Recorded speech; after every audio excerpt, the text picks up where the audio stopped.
Alan Simpson has made a career on TV and sound bites talking about greedy geezers, about old people with their veins popping out, showing up as lobbyists. He's despicable. He's funny. To me, a guy like Alan Simpson is like the classroom bully that we all kind of tried to stay away from. Very funny guy, but you either stayed away from him or you allied yourself carefully.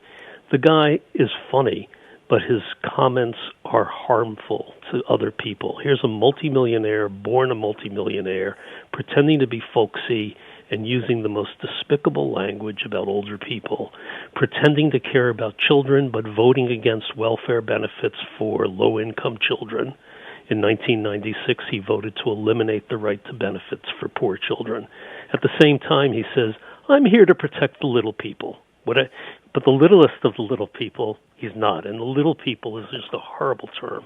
So, yeah, I think you're onto something, Richard. I think the notion, the dehumanization that is used as a tool to undermine policy agendas, to undermine human beings, need to be attacked. I also put some blame, frankly, on the White House as well, that the White House has been at arm's length from older people. I thought our president coming in had a wonderful opportunity to develop a new understanding about old age and about the role of older people. Older people, of course, contribute to communities, and they have an obligation to do that. We have obligations to give to others throughout our lives and to be contributing where we can.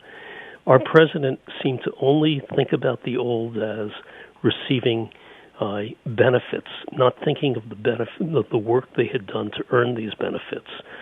He does many good things, but he really has missed the boat in terms of reaching out and identifying the concerns of older people, and older people of all races, all income, and the like. Well, so what do we, let's pivot. I think that's very true. I think that's very well said. So the Silver Revolution, how do we start it? What's the first step? Now I'll give you my personal bias, and I suspect it's one you may share.